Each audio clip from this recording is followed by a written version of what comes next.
So, last we left off, our party freed, well, first, Taffy attempted to break the party out of jail, which, was completely unnecessary, but he was doing his best. It's fine. It was a good and valiant attempt. We appreciate it. It was. It was. He did his best. Oh, excuse me. But yes, Taffy, attempting to break his friends out of jail, instead let out a tiefling whom, was meant to cause a distraction and in the end was not even necessary. But it's okay. Everyone was free from jail and the party decided to split up at that point. Narcellus and Yuvari went to Valza's potion shop to acquire something to help with their foray into the forest, whereas Tove, Arca, and Taffy all went to Sturkin's house to further investigate the shady individual. And Yulia, meanwhile, decided to talk around the town and see if she could gather some information from the townsfolk. So yeah, Narcellus and Yuvari were successful in making a deal by giving Valza a mushroom from the forest to make a potion out of. And Yuvari bought herself some daggers, which were labeled as daggers of returning, but upon throwing one later and realizing they weren't quite what she thought they'd be, she attempted to go get her money back, only to be met with a closed sign at the door, with Narcellus and Tove laughing after her. Hey, listen. Well, that was... I've got a scheme we can do with those daggers, man. Oh no. Oh no. Meanwhile, the other half of the party went to Sturkin's house to investigate what in the world this man was up to in his little home. Searching around, they found that he is part of a guild known as the Crows, something that no one really seems to have a lot of information about. But it is clear that, he was definitely a part of this assassination attempt in some way, and that he and the Crows were hired by a Captain Redsteel, which, from Taffy's knowledge, a Captain Redsteel is currently the guildmaster of the Swift Cloaks. Regardless, the party, or the trio, I should say, came back to town, and while Tove went to go join Narcellus and Yuvari, Arca and Taffy went to Gwen, Taffy's padlock contact here in the town, where they were going to, give him some of the stolen goods that they found in Sturkin's house to try and, maybe get them back to their owners.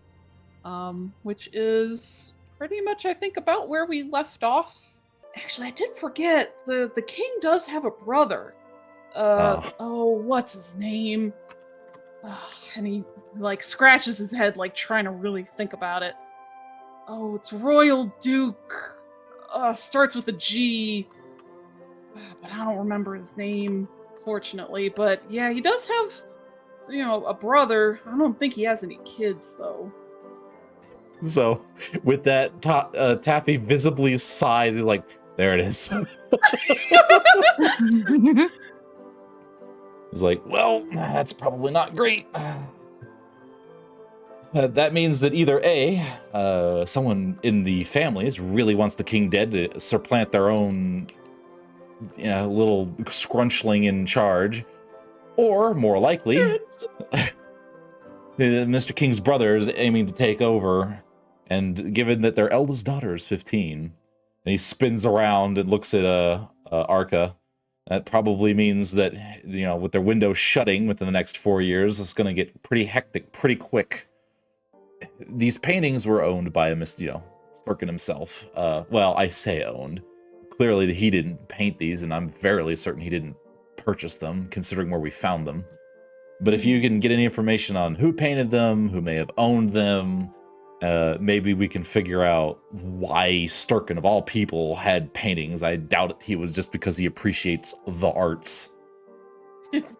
Yeah, of course. I'll get what information I can back to you guys. They kind of sighs like, I really do appreciate the Padlock Guild that's me personally. We are, we don't forget our debts. Of course. Of And, course. and right at that moment, as you guys are sitting here chatting, there's a sudden, like, sharp knock at the door. And Gwen looks up and he's like, ah, shit. And, he quickly, like, motions for you two to get up and he's like, I need you two out now. Out? Got it. And so he taps on Arca's shoulder and is like, which window? No, not the window, not the windows. Here, come here. And then he brings you guys to the back of the room where, like, tucked, half hidden behind one of his bookshelves, there's like a little crack, not really a crack, but like a clear line in the wall. And he pushes the shelf aside slightly and pushes in the wall to reveal a secret little doorway that leads outside into some of the trees behind his house.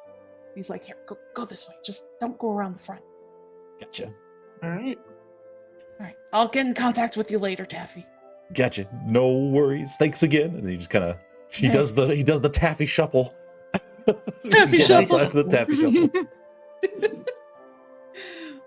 I guess Arca does the Arca shuffle. The Arca shuffle. Congratulations, Arca. We're partners in crime now. Excellent. So yeah, you guys leave, and he quickly shuts the hidden door. Which, looking back at it, you can't even tell it's there. You all finally, head on down to the item shop as a single group, other than Yavari, who's just vibing in the tavern. Oh, welcome, visitors. Welcome to the new door. What might I be able to help you all with today? As he eagerly looks between you all. I already don't trust this bastard. You never trust any of my never trust any of my NPCs. You make them all sound so untrustworthy. Listen, I'm sure he's a perfectly valid and upstanding vendor of goods. Yes, just like I'm a farmer, Sturkin. Sturkin is not good. All right, so maybe we don't have the greatest track record, but still, someone eventually has to be trustworthy. Yeah.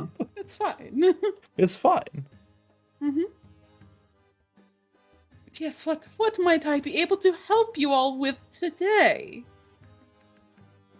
If I may be the speaker of the party, I suppose. Yulia will step forward, big grin, big cheerful smile, be like, good day. We are actually on official business, courtesy of the mayor, and we were just passing by the shops to prepare for the next steps in our journey. You see, might you be able to tell us some of your wares that you sell? Ooh, official business, is it? As he leans an elbow forward on the counter with like a very interested raise of his eyebrow, and he says, "And what business might that be exactly?" Oh, I don't know if you were aware of the little commotion earlier. A mess with some wanted posters that may or may not resemble some of us, but it's all good now. We're actually sort of been enlisted in solving some mysteries that have been happening in the kingdom. You see. And he looks over kind of the rest of the party, squinting at all of you, and he's, looks between like Taffy, Arca, Tove, Nershellus, Yulia. It's like, those wanted posters really did not do any of you justice. Thank Well. you. Thank you. They didn't even get my horns right. Get my horse right. Well, regardless, and he'll kind of takes a moment. He straightens up. I would love to hear from all of you what exactly it is you're looking for. I mean, I have a wide assortment of items between things that may be useful to the traveling adventurer. I have rations, I have clothing, I have some, odd and I don't know what you'd call it. Some think I sell occult items in this shop, and really, I think they're just being over dramatic. Hmm. I will give people the floor if they're interested in something.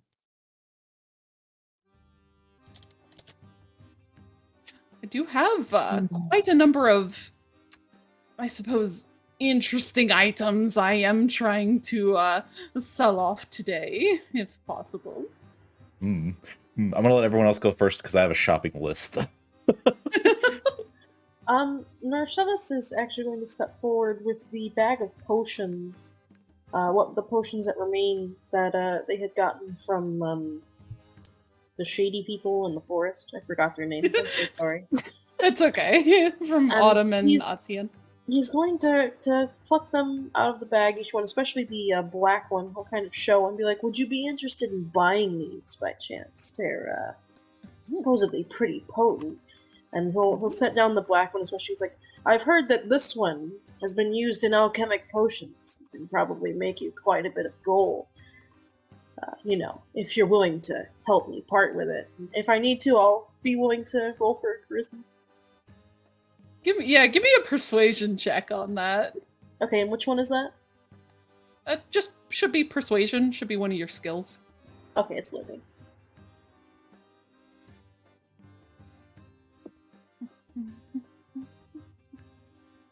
This theme, man. Ooh. Ooh. Damn. Natural 20 with a +3. Thank you. My charisma's super high. Yeah. All right. So as you present the potions, quote unquote potions, to the shopkeep and really upsell what it is that you purchased from Autumn, he, his eyes light up and he says, "Ooh," as he picks one of them up to examine it. And from the way he's looking at it, he probably has really no idea what the hell's in this thing, but he looks like he's probably just going to take your word for it. I think, what did you have? Was there like 2 of them left? Because I know you'd like drank part of one of them. There was one red, a green, and the black one. Right, okay, so you do have all 3. Okay. Yeah, because Alright, we had and- bought 2 red potions. Yeah, that's right. Okay. So he, examines like the black potion bottle as he turns it around in his hands and like holds it up to a broken lantern hanging next to him, like trying to look and see what was inside. And he says, "Oh my, these 2 look quite intriguing." He thinks it over for a moment as he places it back down and kind of looks between all the bottles. "Oh, let's say I give you 10 gold for all 3 of them." Now, Narcellus, having gotten them for free, he kind of sits there. He weighs back and forth on his heels for a moment. He says, "I don't know. That black one I did spend quite a lot of money on. I mean, it almost broke me." And he seems to be worrying at his lower lip a little bit. He'll say, "Tell you what, Turn it on. I'll Turn it give on. you Go. I'll give you all of them for 15, and then you can upsell it for 30. Oh, well, you do drive a hard bargain, my Friend. my friend. Tiny little friend. There seems to be something else he wants to say, but he decides to keep it to himself. Yeah, you better. Oh, very well, very well. 15 gold for the whole lot. And he'll reach into a little pouch at his side and he'll pull out the agreed upon gold and pass it over to you. He'll take the gold and offer his sort of thin-fingered, clawed hand to shake, and he'll be like, "Huh, well, there you have it. Pleasure doing business with you." Oh, you as well, my new friend, as he, vigorously shakes Narcellus's hand and then takes the potion bottles and places them over on a shelf after he, pushes off some other glass bottle that then shatters on the floor, but he doesn't seem to mind. It's fine. He'll clean it It's up fine. later. Don't worry about it. What on earth is this eye candy you have for sale, and why does it look like a carrot? I am glad you asked. Uh-oh, here we As go. he reaches Oh, under the boy. counter and he pulls out a carrot. It looks, at first glance, it looks completely normal. It's a good sized carrot. It's bright orange. It has some, a couple of leaves sticking off of it on one side. And, he leans in, closer towards Arca from over the counter and he says, "This carrot was grown by one of our local farmers who claims some magic in his crops about how he uses this special manure from this, special cow of his that has weird brown spots. But regardless, this carrot is so powerful, it will increase your eyesight tenfold when you eat it." How much does it cost? "I will sell it to you for the low price of 5 gold."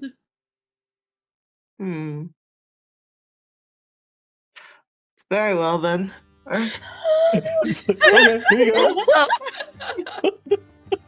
Oh, Out sorry. of curiosity, what exactly is the bag of yarn? Well, I'm glad you asked. As he pulls out another item from behind him off the shelf, and it looks like just a plain leather satchel. And he opens it to kind of give you a peek inside. And from what you can see in the dingy light of his little shop, is that there's a couple of weird fuzzy objects within there that really the best way you can describe it is yarn or maybe bits of wool and such. And he says, "You see, I guess yarn isn't quite the word I should use. I think it's usually called something else, but I mean, it looks like yarn." As he picks one of them up, and it looks like it's a perfect little round ball of some sort of fuzz, and it fits pretty much perfectly in the palm of his hand. And he says, "But there is a secret to it," as he takes the fuzz ball and tosses it onto the counter. And right before your very eyes, suddenly this ball of yarn that's like a weird yellowy green kind of color suddenly pulsates, like it's moving. And That's a no from me, fam. I don't even need to see his magical to know something's up with that. What the heck? I don't care if it's magic. Yarn. It's not going shit near me. Tobe is very intrigued. Absolutely not. it starts to just move and twitch, and all of a sudden you see this ball of yarn expands and grows, and it grows like 2 limbs out front and 2 limbs in the back. And right before you on the table, it takes shape. It's still made of yarn, but it appears to have grown into a badger. You've got a deal. Wait, Hold on. wait. Narcellus is going to reach out and grab her hand very tightly around the wrist, and he's going to say, "Hang on a second." And he's going to turn back to the shopkeeper and say, "My friend here can be a little hasty. So what say you that we talk about this little deal for this badger thing?" Sure, go on, as he places his hand onto the badger, and slowly it shrinks and shrinks back into the little yarn ball, which he then tucks back into the satchel. Now, Narcellus is gonna kind of lean over the cabinet, one arm on the counter rather. He's gonna lean in real close. He's gonna lower his voice. He's gonna say, "All right, listen, elf to elf. You and I both know what's actually going on here. Now, my friend here is in love with this piece of shit. You Oh, I can tell. have this piece of shit on sale, which means you really want to get rid of it. I do. It's So- been sitting around for a while. So, I'm gonna make you the deal of a lifetime before you're stuck with it. Another day. Another goddamn day following you around as a goddamn badger." And he's going to sort of curl his finger inward to draw him in even closer. He's going to say, "She's going to give you what it should not cost. She will pay you 1 gold piece for that piece of shit, and you will never have it startle you out of sleep. Have it watching you out of the corner of your eye. Oh my Yeah. god. And in return, we will be gracious and tell everyone the fair price that your shop gave us for her new favorite piece of shit." What do you say? As Narcellus had initially leaned over onto the counter, he also leaned in, and as you motion him closer, he leans closer. At this point, you guys are inches apart from each other at this point. Yeah. He's not at all uncomfortable as he has his chin in one hand and his elbow on the table. And he listens with this smile across his face. He's just amused by the whole situation. But he finally just grins and says, "Very well. I suppose if you would be so gracious to take it off my hands, I will accept it for 1 gold piece." Narcellus just sort of smiles back at him. His purple irises are kind of glinting. And he looks at Tove and he's like, "All right, Tove, you will pay the man 1 gold piece for your new piece of shit."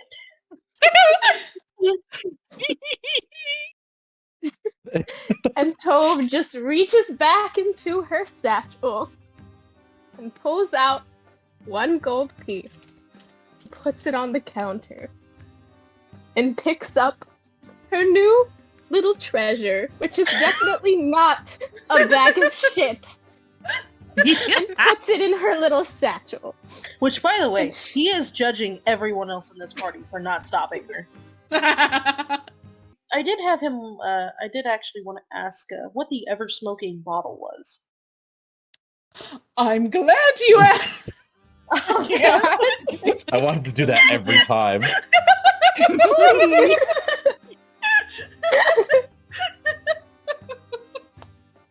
Shit. So he reaches to a shelf where he actually placed the potion bottles from Narcellus earlier, and he grabs a bottle that at first it appears to just be black with nothing in it. But as he pulls it, over to the counter and into the dim light, you can see that there's something moving within it. There is just smoke trapped inside of this little glass vial. And the shopkeep says, "The ever-smoking bottle, as the name implies, smokes forever if you happen to uncap it. Great for quick escapes, or if you need to quickly hide something away. But yeah, as soon as I open this, which I'd rather not do, it takes forever to clean out of here, it will release black smoke until you cap it again. Quite handy, if I do say so myself." Narcellus is gonna kind of look at Taffy. Yeah, Taffy he's- nods. He's like, Yeah.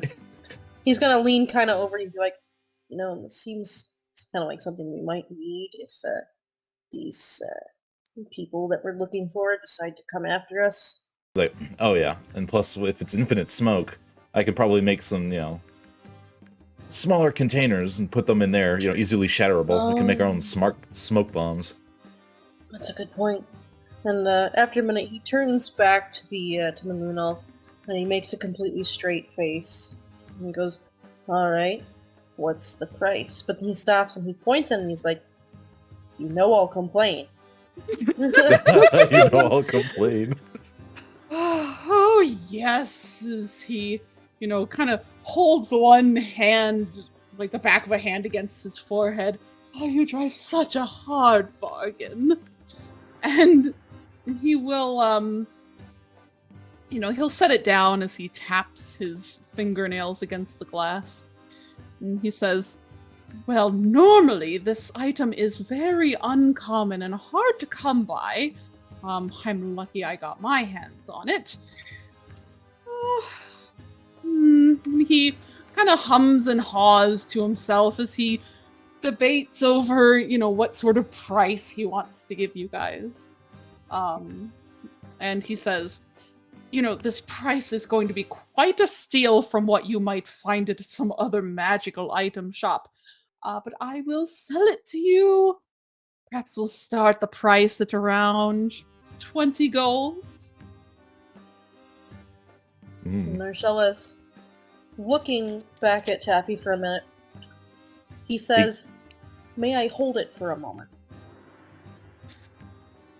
He narrows his eyes, untrusting, and says, "Very well, but don't open it." As he will hold it out to Marcellus. No. Marcellus is going to take it in his hands. He's going to kind of just hold it back and forth for a moment. So, I'd like to detect magic to ID what sort of magic it is. Sure. Gosh, I don't even know what kind of magic that would be. Basically, I'm just checking to see if it's legit. Yeah. Yeah, you cast detect magic, and indeed it is a very magical item. It's glowing quite brightly, probably brighter than the eye candy that was purchased earlier by Arca. But yeah, there is definitely magic about it. I guess probably it'd be like enchantment school. It's not really an illusion. I feel like kind of an enchantment magic has been cast upon it. Okay, so he's gonna palm it for a minute, kind of turn it this way and that, and then he's going to put his other hand and his fingers very tightly around the cap, and he's going to look at the shopkeeper. He's gonna stand there, and he's gonna say, I'm thinking that if the price were, say, 10 gold, that my fingers might not slip and might not open this into your shop. This is extortion. Yulia has a hand on the door prepared to open and air the way. Tappy's backed up towards the door. It's like, I don't know, I've got some real slippery hands.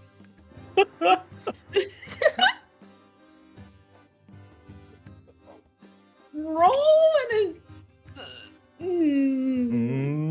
persuasion. Roll either persuasion or intimidation. Okay. Whatever's higher. Loading. It's loading. Whichever you'd like to roll. Jeez, this is so cutthroat. 10. Oh. Oh.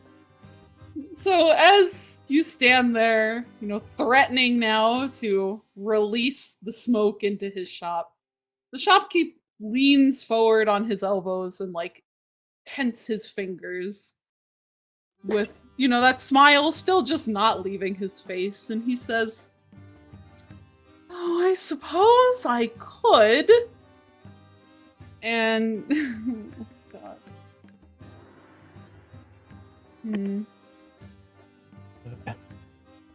And he'll look around the rest of the room, seeming to like be weighing his options. Is there's the one of him and the 5 of you guys,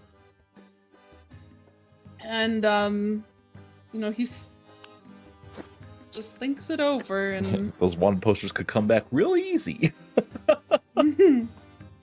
he says, "Oh, how about 12 gold, and I will give it to you." Narcellus is going to think about this for a minute. He's going to say, "Oh man, I wonder how long it would take you to clean the smoke out of these lovely curtains.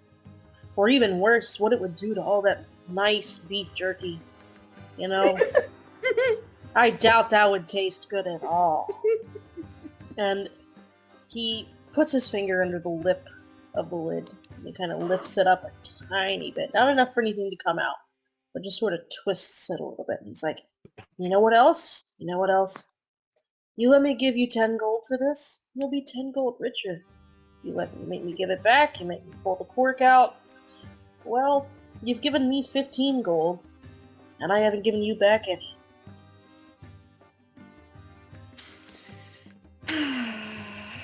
This is legit kind of terrifying. Yeah.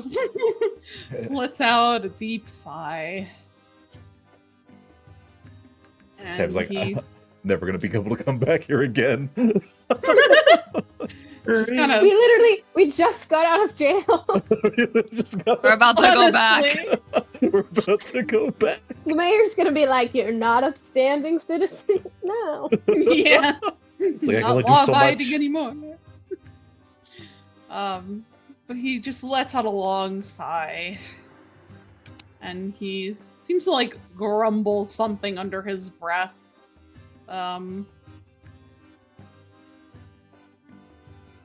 Before he just throws his hands up, and his smile has like kind of slipped now from his facade, and he's just like, "Oh, fine, I will sell it for 10 gold.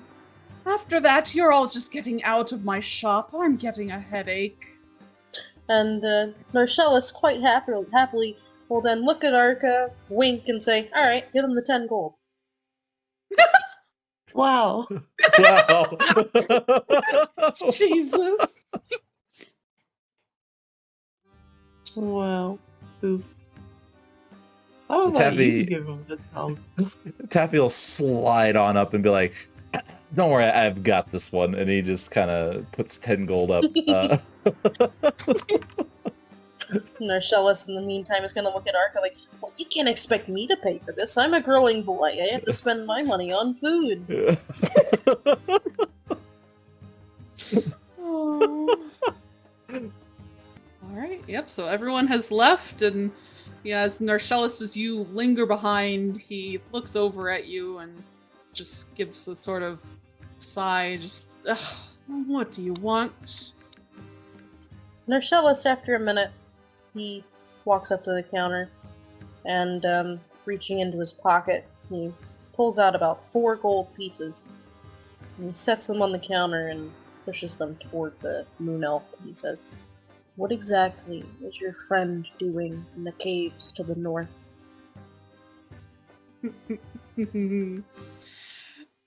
And he looks, he kind of stares at you for a long moment and looks down at the gold, looks back at you, and he says, "I'm surprised you wouldn't know, little drow." Ooh. Ooh, what a little asshole. I mean, you did He's- threaten to throw smoke over his shop. He's clearly irritated in that he lifts his lips a little bit and those little sharp teeth show. And he's like, "What exactly was your friend doing in the fucking Underdark?" Oh, Gathering wouldn't geodes. you like to know? And he quickly will snatch up the 4 gold pieces before Narcellus really has a chance to bring them back to himself. And he'll count them for a moment before he continues and says, "You know, the Underdark isn't filled with just nasty beasties, as I'm sure you would know. There's business to be had." And that business is just geodes, is it? As far as I'm concerned, it's not my business. Well then, would it be your business to give me the name of your friend so I might find out exactly what that business is? And he sighs and he says, "His name is Imrin. You typically can catch him between here and the Glass Mountain Range. I think he occasionally makes stops in Valgar to the more northern side of the city where a lot of the shops are, if you really want to catch him. Easiest to see him by his silver hair, and he usually wears a spider brooch on his cape." I'll lean forward at the mention of this. What did you say, Itherin? Lithram. Imrin. Imrin. There we go. Imrin, There sorry. we get At there. this mention of Imrin and his spider brooch, in which Narcellus is currently wearing a spider circlet, Mm-hmm. and he leans forward and says, "I'm just going to tell you now. He may have gotten out this time, but mark my words, I'll make sure he doesn't get out alive next." And turning around, he'll leave his gold and he'll be out the door. But regardless, so you all leave and head to the tavern where Yulia shares what she has discovered. Which, I'm sorry, I'm just gonna kind of go over it if that's okay, Yai. Oh, yeah, that's fine. I have my notes up if want to do it in character or whatever. It's fine. Well, go ahead, just out of character, you can just share a brief little thing about your notes. Okay, so Yulia went to the blacksmith, picked up some extra armor and a rapier, and paid him for some extra information. Just asking if they've seen anything shady, if anything's interesting been going on, and it was noted that the Swift Cloaks have been making more of an unusual appearance around the area.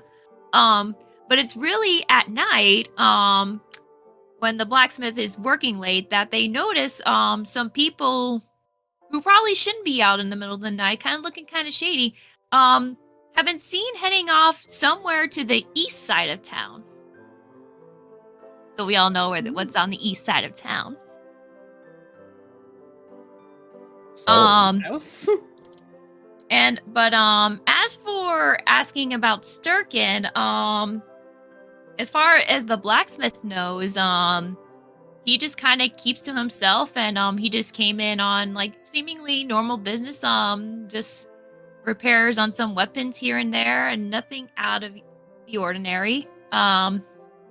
The more interesting reaction that Yulia had was in the tavern where they ran into Finton, the second in command of the guard. And they just kind of sat down and had a little back and forth. Yulia asked a question to him, and he got to ask a question back to them. He asked how we got involved with the job, and Yulia showed him the flyer that we all got that started this whole adventure. And then Yulia asked what made them certain that it was Sturkin that was involved in the assassination attempt. And according to him, it was basically known or brought word by the main guard of Valgard, and the word specifically, "someone ratted him out," was used. So we'll put a pin on that little information. And then Yulia asked if any guilds have been causing trouble, or if any guilds have been running into trouble. And once again, the Swift Cloaks came up. Finton used to admire them a couple of years ago, because they were apparently really well known for doing a lot of good deeds, and being there actually for the people. But Julian knows that 5 years ago is when the chain of command changed, and that's when I think we all can Oh, no. figure that it started going downhill from there. And apparently it was also noted that Sturkin had some problem with the Slivcoaks up to about a year ago. Hmm. So, And oh, sorry. that's all they found out before Yavari came in and had to pacify her with some drink and left her at the bar, and then here we are. So, like, their old leader used to be someone by the name of Femia. I've heard of him. Don't know where they are right now, but they used to run the Swift Cloaks, and the Swift Cloaks used to be like a protection guild, or I mean, they might still be a protection guild.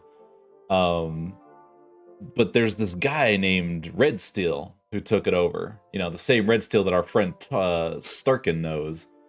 It's more than likely that this new management is offering their protective services to the Crows, as far as I can guess.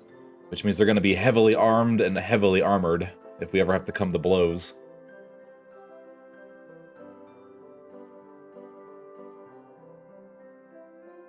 The Crows. I don't think I've heard a name like that before. That's not a name of a normal guild, is it? So, they're in the business of, unaliving people. Yeah. Okay, I understand. Trying to dig up some more leads on them, but it's not looking good. Someone paid them to go after the royalty for a couple different reasons. Haven't quite pinned down which one it might be.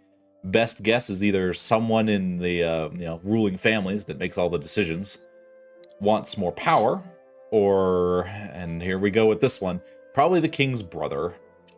Seeing as how he's next in line, and in 4 years, the current children will be old enough to take over next in line, that sort of thing.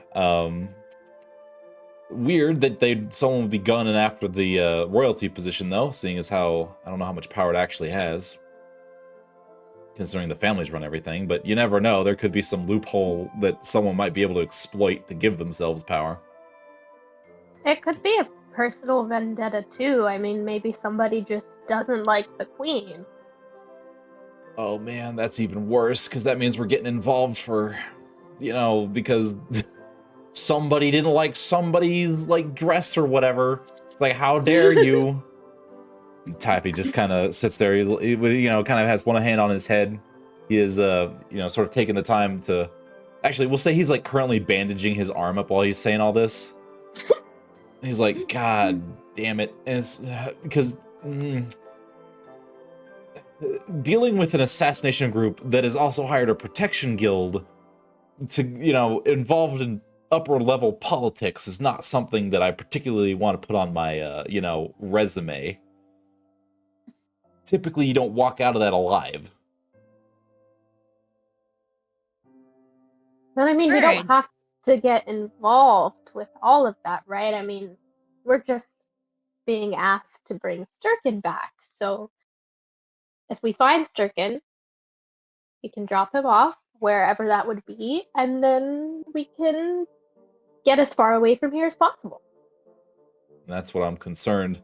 See, Sturkin here has connection to the Crows, which means he was, since he was pinned directly for the assassination attempt, either A, he actually made the attempt himself and failed, or someone else did it on his behalf and pinned it on him. He's the fall guy. So if we go after him... And we're the scapegoats on top of it. Yep. That's probably why he was looking for people to hire. And if we go after Sturkin, we're most likely going to have to deal with the Crows, and if we're going to have to deal with the Crows, that means we're most likely going to have to deal with these Swift Cloaks as well. Well, we have names. What do we do with these names? Real quick out of character. Starion, can you look at this school? Yeah. It's like, well, there's a thieves guild somewhere in where we're going in Valgard. I could probably get in contact with them, as much as I don't want to get involved with the thieves guild. Doesn't really look good with the padlocks if one of their agents is running around getting involved. But I could probably see where they might have, if they have any information for us. Let me see here. As a matter of fact, if I'm to believe my contact here in town, the crows are actually an extension of the Thieves Guild, so if I play my cards right, I might be able to figure out where they are.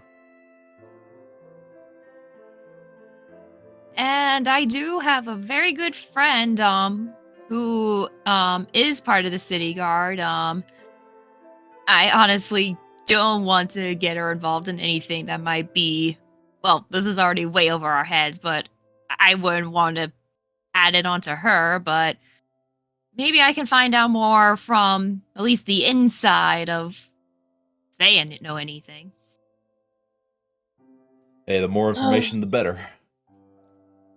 Whatever gets us closer to finishing up this mission, I have something to do in the Glass Mountains. Oh, anything you need help with? I don't think someone like you needs to be going to someplace like that, no offense. He just kind of holds his hands up like, all right, hey, just offer. Still got to deal with that forest too, don't we? I might end up just letting you all deal with that. We got a lot to handle for just the 6 of us. Very true. To think this all started with a simple escort mission. Well, Julia maybe just if kinda- we didn't agree to, keep helping everyone we talk to. You're the ones who talk. You were the one most eager to at least find out what's going on with the forest, and now you seem pretty eager to change your own course. Well, I have my own reasons, don't I? I suppose you do. Hey, as long as we're getting paid for it, you know? And just as you all are chatting and doing whatnot, another patron walks into the tavern. Uh-oh. And immediately they walk over to your table, and sure enough, it is the mayor. The mayor! Julia sits up a little bit straighter, putting on their most polite smile, and gives a little wave. Oh, thank goodness I found you all. I was terribly afraid you had already gone ahead to Valgard. We're just figuring out what we already know, and most likely we're gonna rest here for the night and before we set out. But is there anything we can help you with, Mayor? Oh, why, yes, there might be something. And she reaches into her little skirt. Her skirt has pockets. She does. She has a great pocket with skirts. Yes, actually, stop being in town.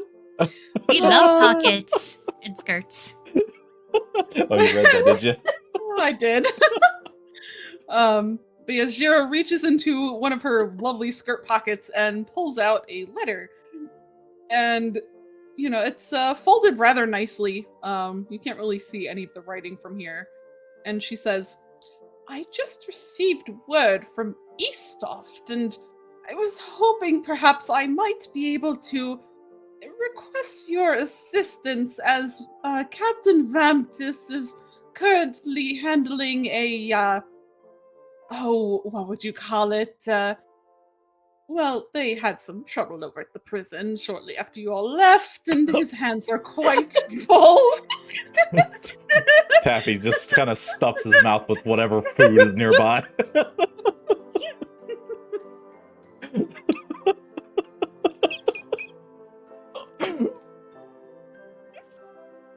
I mean, we do kind of have our hands full with the Sturkin matter, ma'am. How can we possibly help with God. a prison break? Real quick though, Marcellus is just kind of put his hand on the table and sort of look at Yulia, and he's gonna go, I really hope you're not trying to volunteer us for something else already. Oh, no. I think we have a little too much on our hands at this point. Oh. But at least let's just hear out at least why she's at least approaching us. And at that, she will take that kind of as her cue to continue. And she will say, well, you see, about a few days ago, General Faldvan had passed by town, and he headed off to Eastoff to take care of some trouble they were apparently having with some pirates. I know it's not related to your matter at all here with Sturkin and everything else going on. He requested Captain Vomptus's assistance, but as I said, his hands are busy. I was just hoping I might implore your help with it, as, well, you are adventurers from the look of you, and I was hoping you could just help them out before you headed to Valgard. If not, of course, I do understand you have much to do. Yulia will just turn to the group and just have a look of or rather just say I believe this is something we should all agree on, so let's say we. So he kind of swallows. I'll let you go first. Arca just holds up a taloned hand and taloned finger and asks, how much does this pay, first of all? And she kind of thinks about it. Oh, I haven't really thought of that yet. Though I think it would interest you all to know the general is the one who placed the bounty upon your heads. This would be a good chance to clear your name. Oh my god.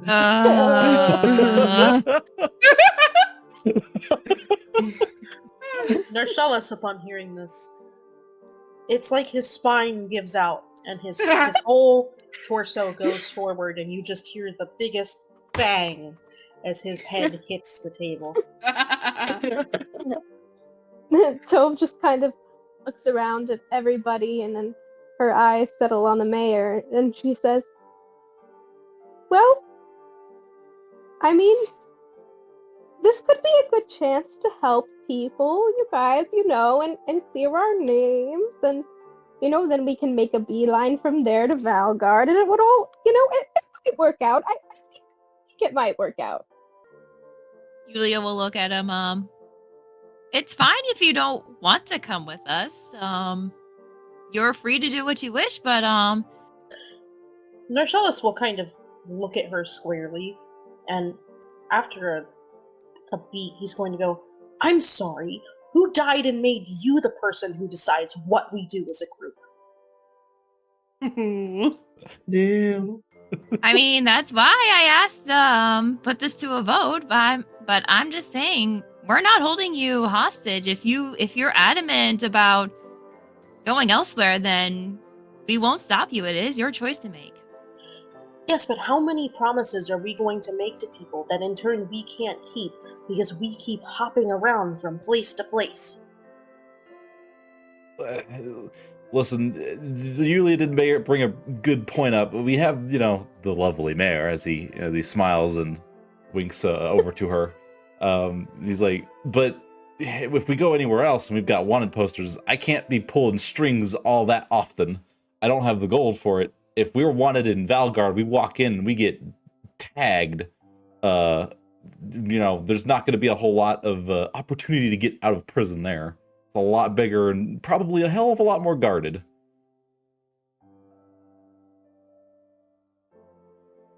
Kind of just rolling his eyes after a minute.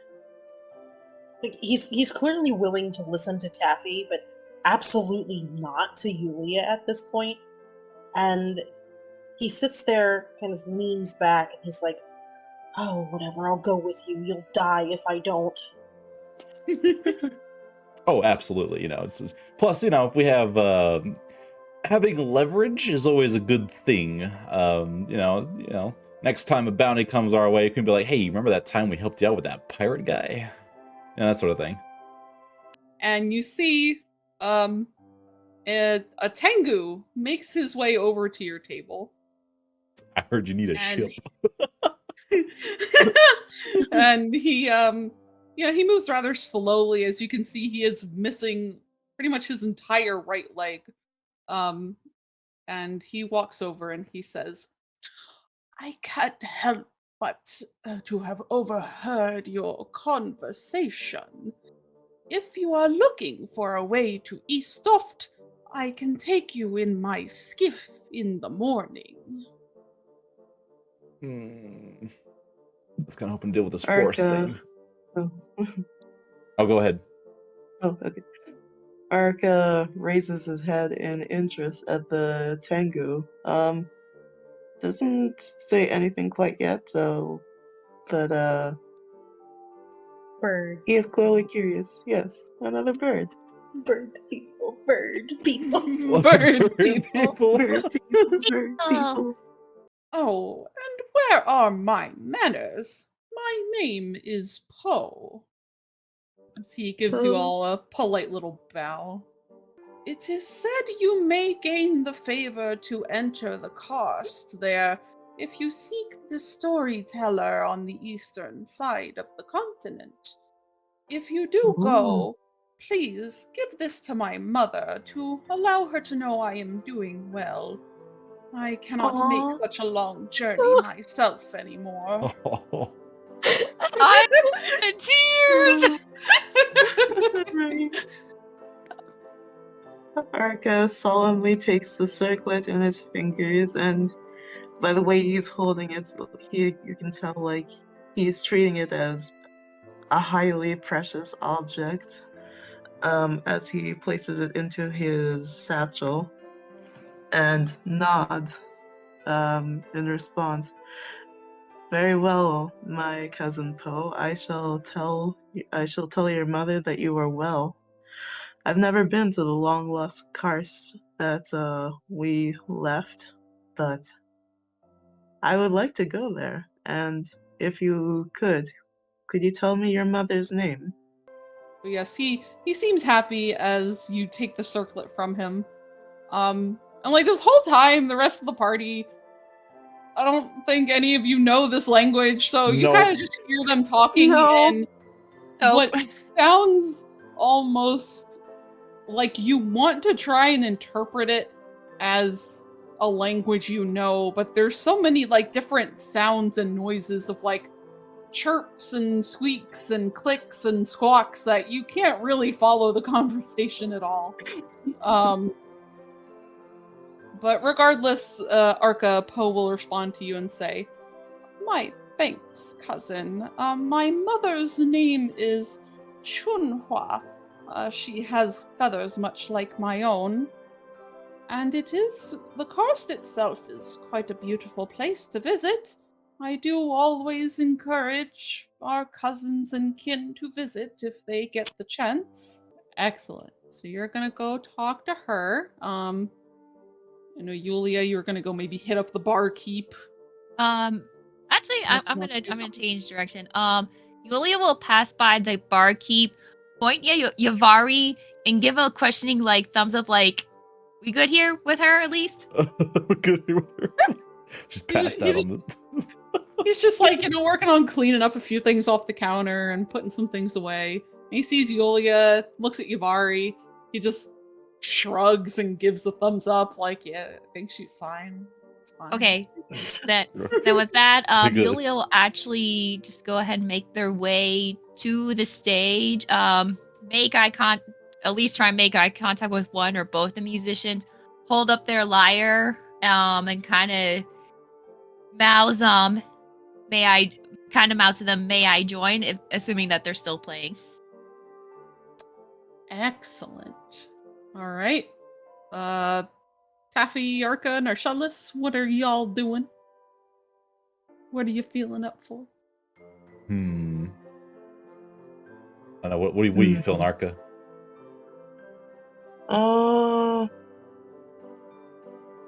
Maybe I'll talk to the guards. Oh, I forget their names already. Fenton and the other these guy two you over don't here. know. Yeah. Okay. Yeah, I'll go over to them and strike up the conversation. Nice. Excellent. Taffy's not going anywhere near those guards. It's fine. It's fine. Surely they don't. So we got a lead on this guy. Narcellis is gonna follow Tove and speak with the half-orc. Excellent. What's Taffy doing? All right. Here we go. Hello, Boot, and your name I've forgotten. Julie. Julie, there we go. Excellent. All right. Everyone disperses out across the tavern to try and just get some information out of the locals. So Tove and Narcellis, you head over to the bar counter. The half-orc is currently just leaning against the gate that leads behind the bar, kind of keeping an eye on all the patrons. And as she sees you all get up, she is about to move, to go over to clean up some stuff. But then you guys approach her, and she kind of hangs out, looking a little confused and curious. And as you walk up, she gives you a nice friendly smile, and she says, "Oh, hey, oh god, what the fuck is that? More little Boston there, eh? It's just Narcellis, It's nothing, not a big deal. It's fine. He's tame. He doesn't bite Much. much. Are we Also, sure? real quick, I actually did not hear what happened. My Discord cut out. I'm so sorry. I don't know. I think Starion's having Technical a time. difficulty. Oh, Oh my! Oh. Starion's having a time. Sorry, just gotta make a voice. It's fine. why But do no, you it's have just- like a teddy bear arm? What? It's bread. Oh, Yeah, it's I'm bread. eating bread. It's a snack. Yeah, it's my snack. It's snack time. Because otherwise, my Okay. avatar is just sitting here opening and closing my mouth. And it was nom just nom weird. nom nom um, bread. nom. Bread. So yes, Tova Narcellis, you approach the half-orc, and she gives you all a friendly smile and says, "Oh, it's nice to meet you both. Is there something else I can get you? I was just about to come over and clean up your table." Weird. Oh, no, we're actually great. Thank you. The service has been amazing. You've been working so hard. We've seen you kind of running around and Thank you. Yes, it is a busy night here. yeah. We were actually wondering if we could talk to you for a sec about something. I'm sure, working in the tavern, you hear a lot of things. Oh, well, certainly. I mean, I do overhear.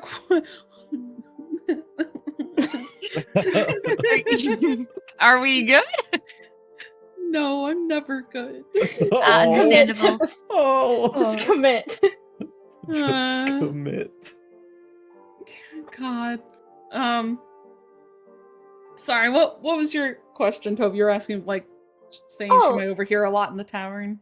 Yeah, just as sort of a, someone who's around here a lot, you probably, hear a lot of odd and interesting things. I suppose I do. I overhear a lot of conversations between the patrons. I try my best not to listen in too closely, just for their privacy, but you hear Of course. things here and there. I mean, is there some information you're looking for, or something specific? And Toph kind of looks over at Narcellis and is like, "Do I have to ask, or?" Narcellis is kind of apprehensive about talking to an orc, but he puts his head a little down and he's like, "We're really just wondering if you've heard anything about what's going on in Eastoft right now." Eastoft. And she kind of thinks about that for a moment. She says, not really too familiar. I don't really go out that far east. I just live right here in Drake Mound. I didn't even know something was going on over there.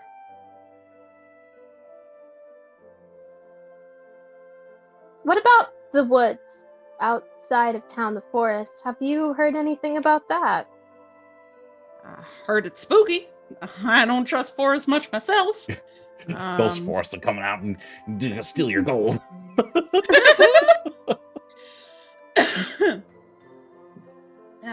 I've heard, I mean, there's apparently a lot of weird magic stuff going on out there. I'm not one to really understand much of it. Can't really help you there, I'm afraid. Well, that's all right. We were just kind of wondering if you picked up on anything interesting lately. If you haven't, that's okay. She nods and kind of looks between the two of you for a moment, and she really seems to kind of look at Nercellis for a long moment. Oh, With, boy. just a curious look in her eyes. And she says, "Oh, well, other than the business with Sturkin, which is a mighty shame. He used to come in here a lot, was a pretty good paying customer.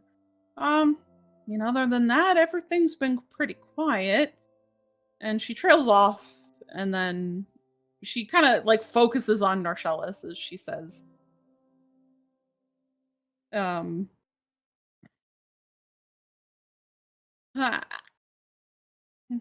just dies. just dies. She looked at him and died.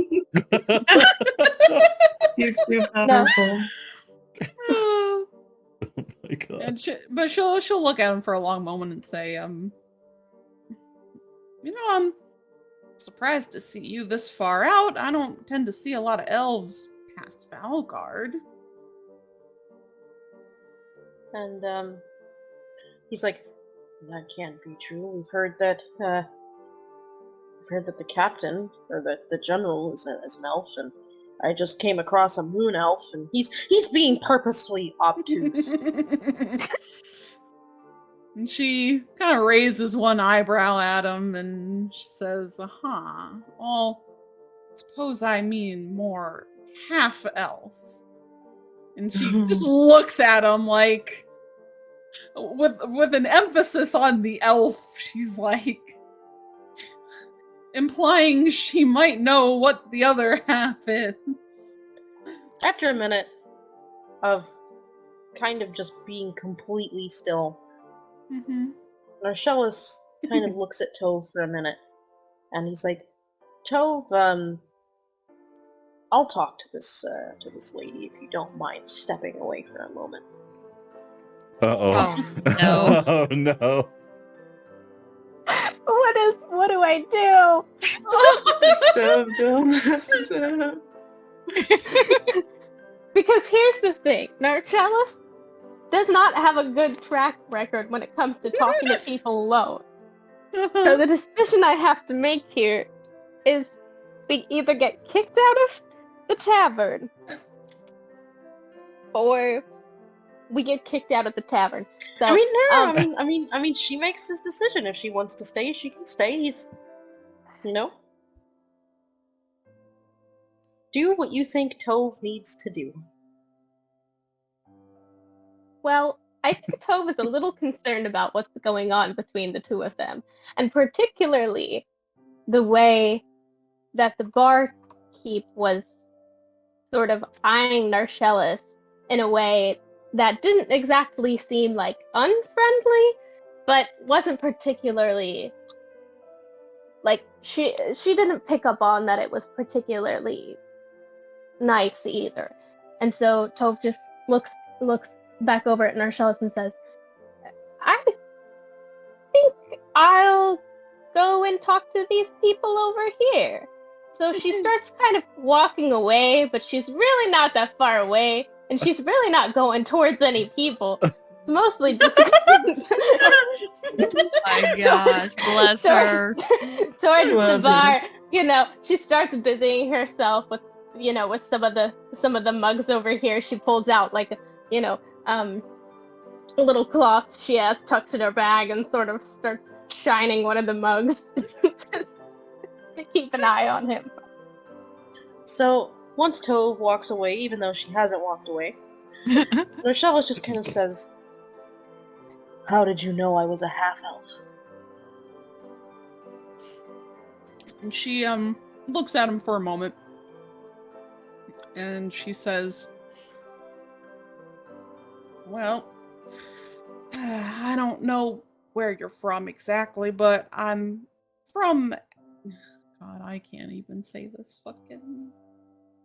Would you like me to do it? I'm probably going to butcher it a little bit, but it's fine. It's your name. It is, I know, and I purposefully made it difficult. It's really just my own fault. Yeah. But she says, "I can tell because I know what a full elf looks like. I'm from Asgrakroch, where drow refugees are common.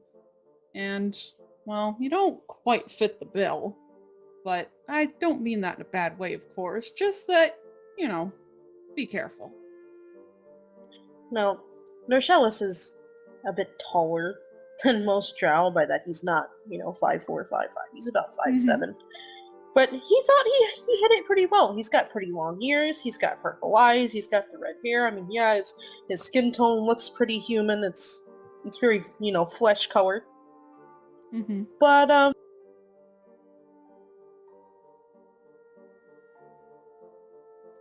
hold on, let me check.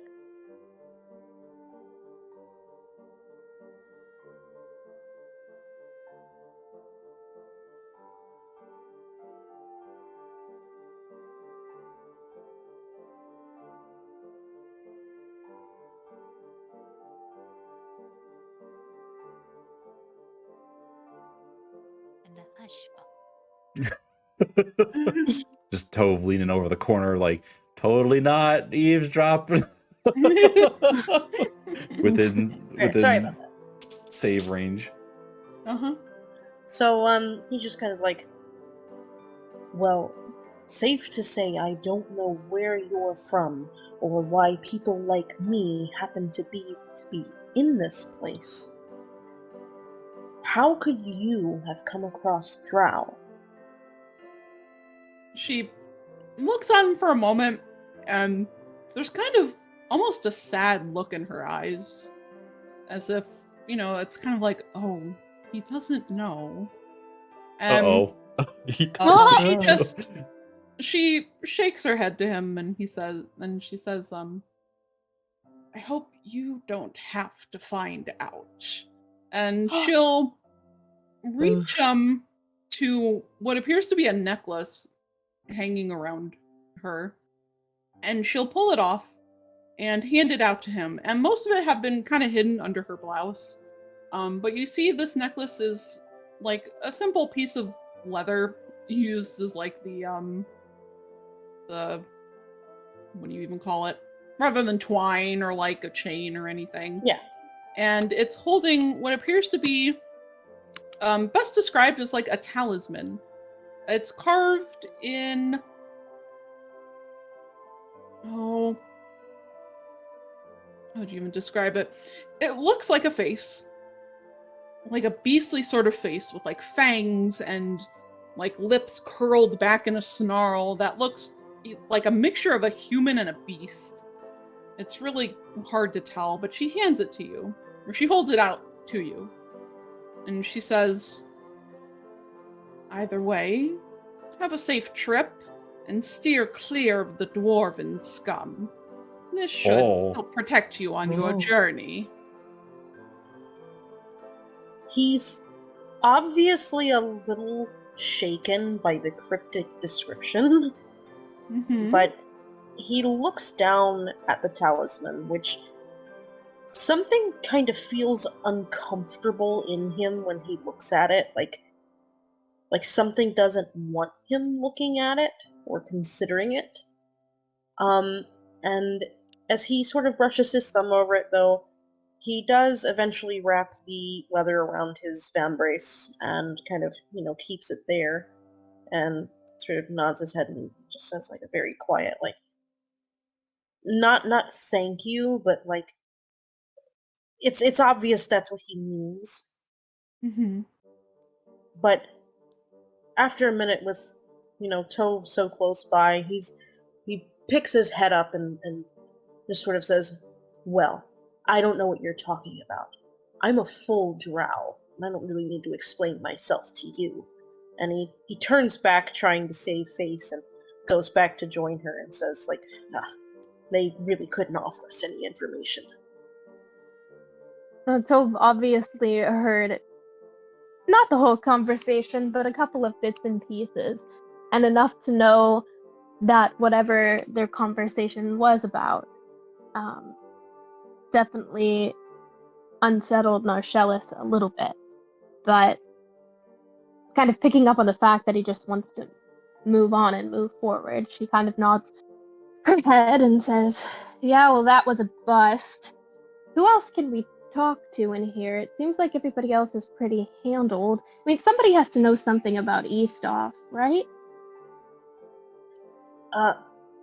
Yeah, you go, you go talk to people. I'm going to bed. And with that, he's going to kind of retreat the scene, and he's going to bed. He's like, I'm done. Yeah. Okay, bye. I'm gonna put him up by the door. Okay, bye. Bye. Listen, he Have a just good heard, night. I hope you don't have to find out when it came to his own people. I think he's going to sleep. No, he needs to go to bed. Yeah. And Tove just kind of looks after him sadly, and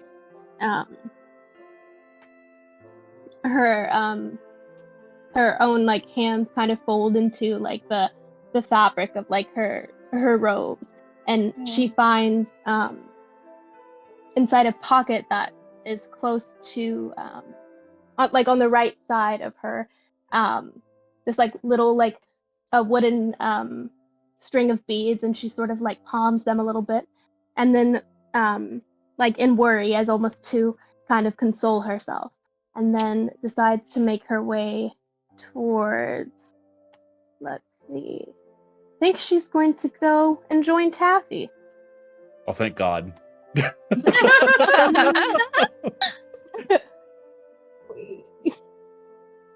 Excellent. All right. So you go off to join Taffy. Meanwhile,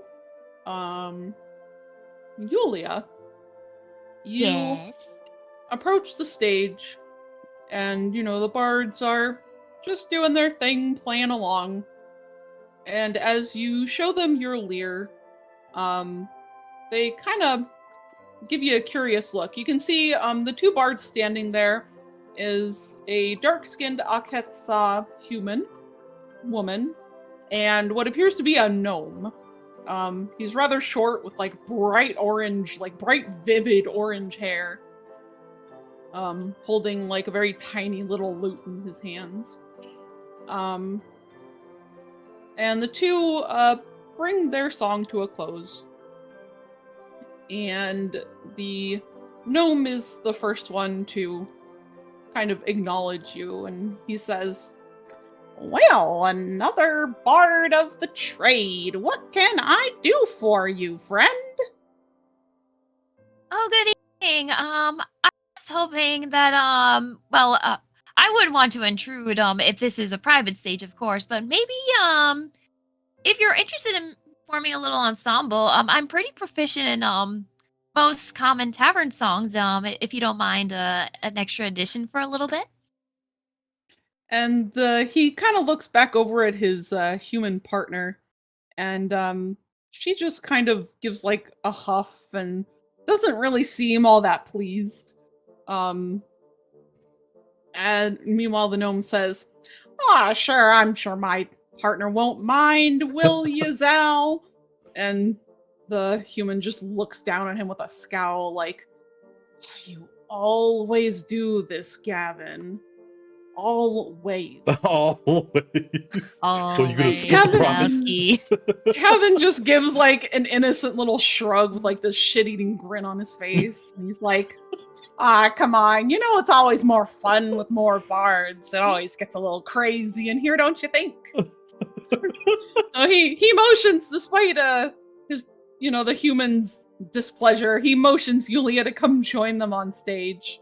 And I would like you to please roll a performance check for me. Okie dokie. I'm nervous now. Actually, Yeah. just for the sake of it, may I use my Anima shard for this one? Absolutely, you may. How do I You do may that? get- just say you're using it. So now, Roll I'm for so advantage. sorry. Or you roll with advantage. I'm sorry. No, you're good. So to turn on advantage, oh, excuse me. Oh, that's fine. Just go ahead and roll it Roll one again. more time. One more? Okay. Yeah. Do I just left click or right click? Just the normal click off your sheet like how you just did it the first time. Okay. Oh, 13 that time. A little better. A little better than the Okay. 8. Yeah. But yeah, no, normally, in the future, if you want to do it, on your sheet where it says normal, like above initiative, kind of in the middle, like underneath your information at the top, Mm-hmm. you'll see it says like advantage, normal, and disadvantage. You can just click advantage and then roll, and it'll automatically roll 2. Yeah, it'll automatically roll it twice, and it'll like kind of show you what the higher number is that you got, and that's what you get. Okay. Yeah. But regardless, so yes, you rolled the 13. So you get on stage. You all agree upon the next tavern song that you're going to play, and you play along with them, and I'll like scoot them around a little bit to make a little more room. Yeah, I was gonna put her she notices that that Gavin is his name? Gavin, yeah. Gavin. She knows that he's a little bit more talkative, so she'll probably sit a little bit closer to him, since she's gonna be asking some things of him while they're playing. Okay. All right, yeah, and you guys start playing, and it's a little rough to start. I mean, you did just meet them. You don't know anything about them. You don't know like their play styles or how they might do things, but soon enough you guys kind of settle into it. It sounds pretty nice with like the additional lyre in there along with their string instruments. It's decent enough. It gets the job done.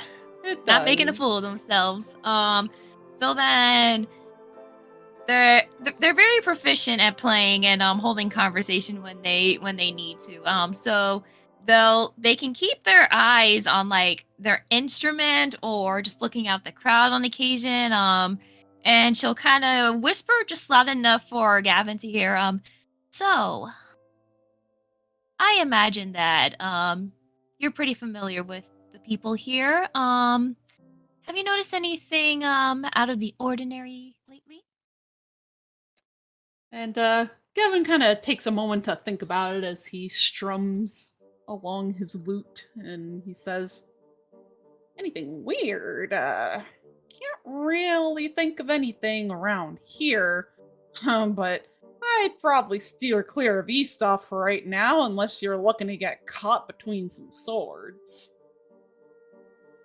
I see.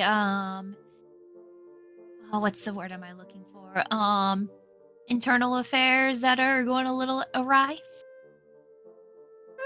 Something like that. As he kind of laughs, and Zalika will kind of pipe up from behind you guys and say, "It is not a laughing matter. The general himself has gotten involved. You will be lucky if he does not just raze the town to the ground." Oh. And Gavin just rolls his eyes and he says, "Oh, don't worry about her. She likes to over dramatize everything." Really though, I mean, she's got a point. The general himself from Valgard went out there to try and quell down some problems with some pirates. I didn't really catch the full story. As soon as we saw that, we quickly left. See, the general has been apparently busy lately. Any noteworthy guilds making their way around here, causing trouble, finding trouble, anything like that? None I can think of. There's not really a lot that come around this area. You head to Eastoft, usually you can find a lot of the Emerald Alliances. It is a pretty popular trading spot between here and Akhet. He kind of like thinks about it for a minute. Nothing's really coming to mind otherwise. Are you both familiar with Sturkin by any chance? Doesn't ring any bells. And the woman will shake her head from behind you guys, but not speak up this time. Thank you very much. Your next drinks are on me. And then they'll just kind of leave it at that and just keep playing along with the tune. Excellent. Very nice. Good. And then just at the end of that song, whether you decide to continue with them or not, Gavin will just slip you 5 gold, just because he likes your company. Ah, yay! Start recouping. Yeah, right.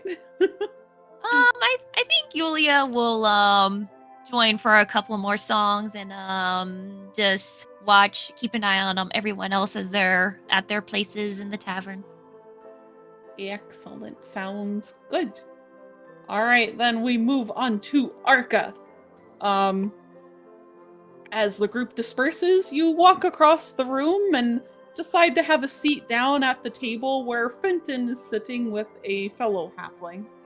The halfling next to him seems to be carrying like a fairly large pack on his back with like a lot of random tools and bits that are dangling off of like belts and things. And the two look over at you as you approach. Do you say anything to them at first? Yes. Arca basically just says, evening, how's everything going on over here? And the two nod, and Fenton would be the one to respond to you, and he says, "Oh, everything's going pretty good over here. What about yourself?" Well, we were just employed by the mayor to check out what's going on in Eastoft. Ah, so she already got to you about that, did she?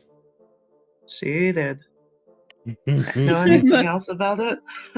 The two halflings kind of like share a laugh with each other, and the other one will actually be the one to speak up as he says, "Yeah, from what I hear, Eastoft is often under trouble with a matter of them pirates they're always dealing with. Suppose trouble is brewing with them, if rumor is to be believed." I see. Is it any organized band of pirates, or is it just random opportunists looking out for pillaging? The one halfling shrugs, but Fenton will quickly pipe up. "Well, from what I understand from what Captain Vomptis has told me, um, apparently some pirates are demanding extra pay for something they were bringing over, but the townsfolk aren't liking it too much, and, people are threatening one another over it, so they say apparently, oh, I already forgot his name. Jesus. But they already say General Foulvan has already made his way over there and apparently is trying to quell the rising tension. I know he apparently wanted my captain's help with it, but he is currently trying to track down a fugitive that managed to break out of the prison the other day, earlier today. So.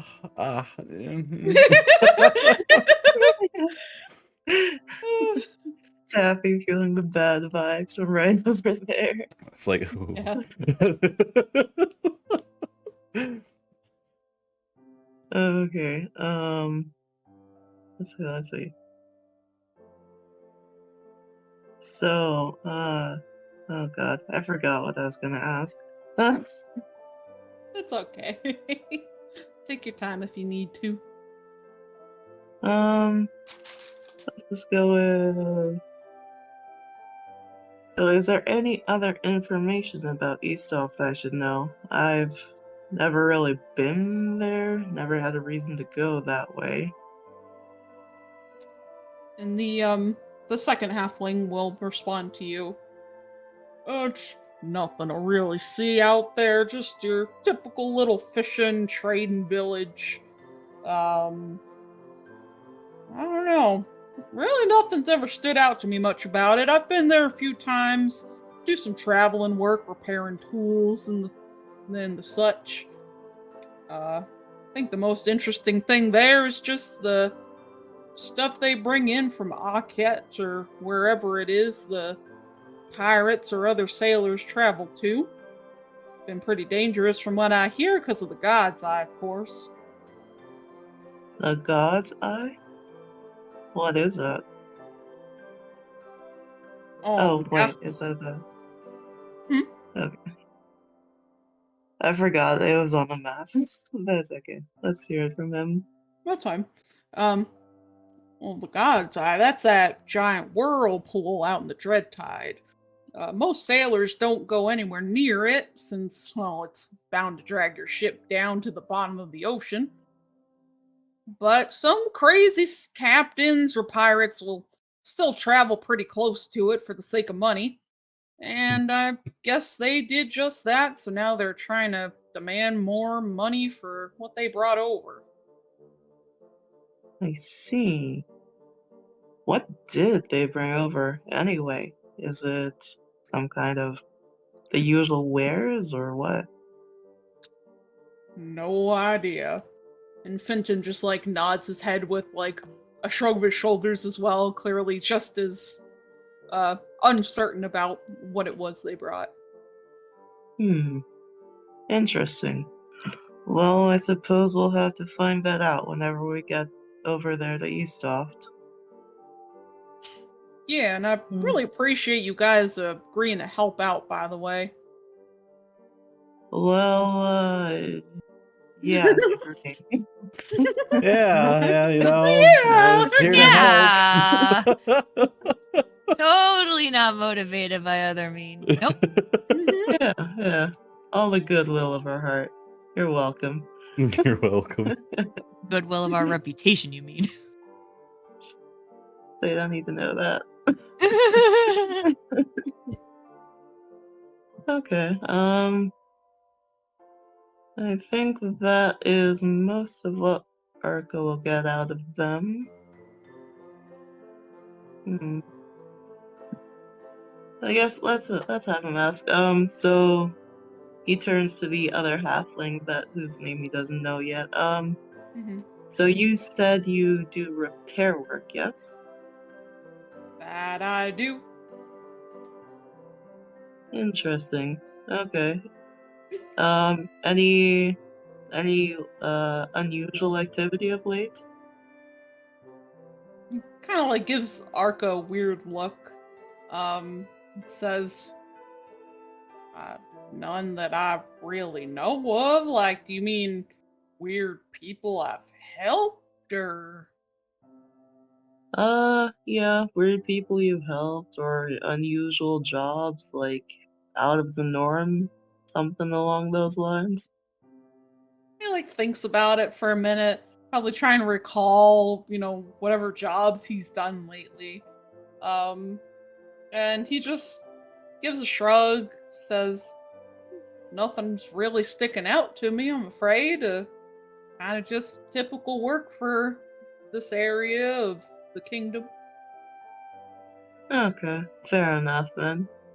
Well, thank you for the information about Eastoff. Yeah. I will leave you to your meals then. And he leaves their table. Turn. And they'll both nod to you, and Fenton gives a little salute as you leave. Oh, salute. Mhm. Okay, so let's see. I guess I'll move on to the bartender. Let's go there. Excellent. Meanwhile, Taffy and Tove. Taffy, you had sat down at the table here with Julie and Boot. And at first, they don't notice you're there. I'm so stealthy. But Julie is very interested in what she's talking about to Boot, and Boot just is just listening silently. And if he notices you sit at the table, he doesn't acknowledge your existence. As you sit down, you hear Julie is going on about, these crystals we found, they're very strange. I haven't seen them really come in these colors. Do you think this has anything to do with, and then she'll notice movement as Taffy sits down and says, oh, I didn't even see you there. Hi, how can I help you? And just to make sure, Taffy hasn't met these two, right? That was Yulia and Nashalis. Yes. No, it was Yavari and Narshalis. Or Yavari, that's right. Yeah, because they ran into them. Yeah. Okay, so he's like, oh, excuse me, just, couldn't help but, you're talking about crystals and that sort of thing, just, sounds pretty interesting. Sounds like you guys kind of know a lot. You travel around a lot? Oh, yes, we do. My name is Julie, by the way, and this is my companion, Boot.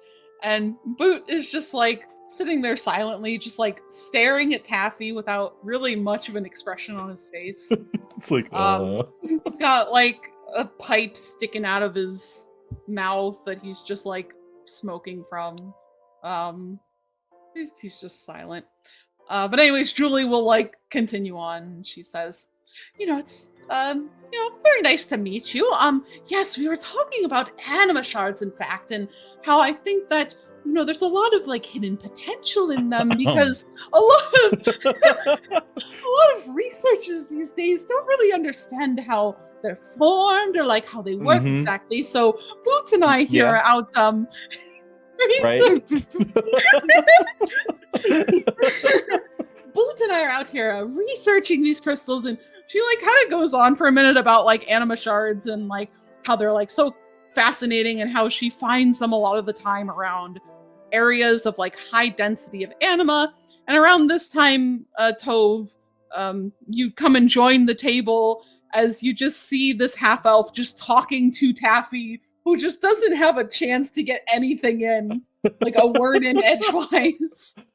And she's continuing, that we heard that the forest is really overabundant in anima, and we were going to probably check it out in the morning. We're really kind of unsure. And she'll stop and say, oh, hello, I didn't even see you come and join the table either. Hi. Hi. I'm Tove, and this is Taffy. I don't know if he got a chance to introduce himself. Oh, no, he didn't. I'm so sorry about that. I get so excited when anyone asks me about anima shards. But yes, my name is Julie, and this is Boot. He's not much one for words. I apologize. No problem at all. Totally fine. You were, There was yes, so talking about Anima shards. Real quick, you didn't happen to know about, you travel around and you seem to know a lot. Have your studies ever taken you to Eastoft? and she kind of perks up at the name and she says, it's leading us there. We haven't gone there yet ourselves. I haven't traveled that far east. But I do hear there are a lot of, oh, what would you call it, Boot? Oh, there's a lot of creatures out there from what we hear. Big, strange, terrible creatures that no one has any explanation at all how they're getting so big and large and growing. Some stories are to be believed. Twice their normal size. I mean, just imagine like some bear twice its normal size come charging at you from the woods. Oh, yeah, Terrible. that's kind of horrifying. Well, we were I'm just heading that way and looking for some pointers, from a research type of standpoint, Anima, does it typically make things really large and angry? And Boot will actually speak up this time as Julie is like thinking about it, trying to like rack through her like internal monologue of, oh, does the anime usually cause that? Boot will just respond with, not normally, but much is still being studied about Anima. Hmm. Very interesting. It's like, do you happen to know about, how is traveling out, if you're going there next? Do you have any travel plans or anything? I heard it's a bit of a, cluster over there at the moment. Oh, is it? We haven't heard. What's going on? Oh, just rumors and such, stuff about like the general and pirates and that sort of thing. Just asking around, seeing if anyone else is traveling over that way, if they had any more news. And they'll both kind of think about it, and then Julie just gives a shrug and she says, no, we haven't really heard anything about something going on in Eastoft. Really, our plans were to take the road there, though I know it is quite the trip, as I wish to stop along the edge of the river where people have said they've sighted anima shards growing in the water. I was very curious to get to study them and the water properties itself. Huh, interesting. Does anima typically grow in the water? Well, it's not so much growing, but anima is in everything, so it is completely possible that the water itself could be just over encumbered by anima to the point it is starting to crystallize. Huh. Go figure. Mm-hmm. He kind of like looks at Tove like, you want to give a crack at this? Because I don't know if they know anything. I'm sure that's going to make traveling there a little bit more complicated. But it wasn't, what was it? Poe. Wasn't he saying something about the water and traveling there and there being monsters? Do you think that has something to do with all the anima? Possibly. And Boot will kind of like take a long drag from his pipe and then just like blows it up into the air above him. If our studies are correct, and typically Julie is not wrong about her calculations, and Julie's just like, yes, I am quite good at calculating.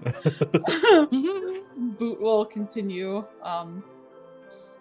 We have reason to believe that the water might be causing creatures to grow, or perhaps monsters to become enraged as they are fueled by this anima in their bodies, especially if they inhabit the water and don't just drink from it. So it may very well make the roads out there much more treacherous. That's a little concerning. I guess, quick aside, do you think that this sort of thing is linked to the Forest in any way? I mean, not entirely sure. From what we've heard, they are experiencing similar things of just a lot of anima for some reason, but we don't know the cause of it or where it's coming from, so it's hard to say.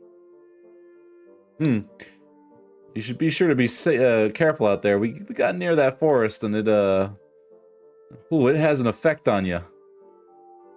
Yes, so we've heard. Well, so we tried ourselves. We picked up a few things from the potion shop in the hopes to it will help. We just haven't gone out there to try it yet for ourselves. Gotcha. Oh, that's right. Huh? Interesting. So, because Taffy has no idea. It's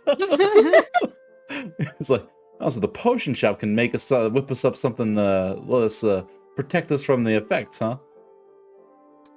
Oh, sure. I mean, at least I know the person working, or the woman working there is quite reliable. I've seen her around before.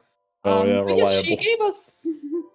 she gave us a couple potions that she said would help to ward off the effects of such a large amount of anima on the body. So we're hoping it will give us enough time in there to do the research that we need. Huh. Think she might have any extra? Oh, I imagine you're welcome to check. I think we might have bought her last couple. So she may just have to make you something if you ask her. Gotcha. No worries. I'm sure we can. That's a problem for another day.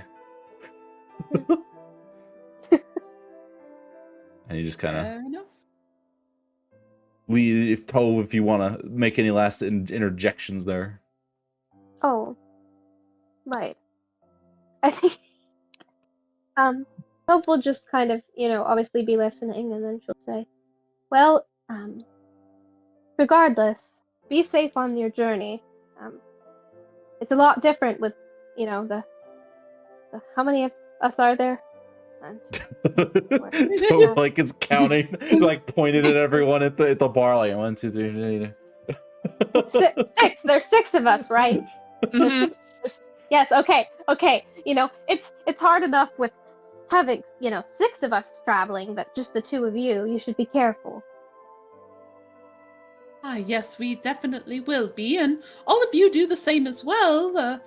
I know you have a large party, but you never can be too careful. Absolutely.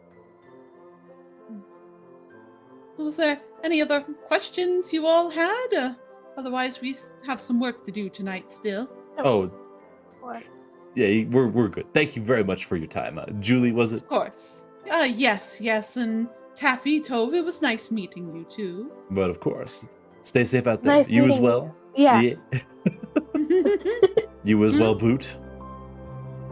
Boot just gives a nod. Nod. Mhm.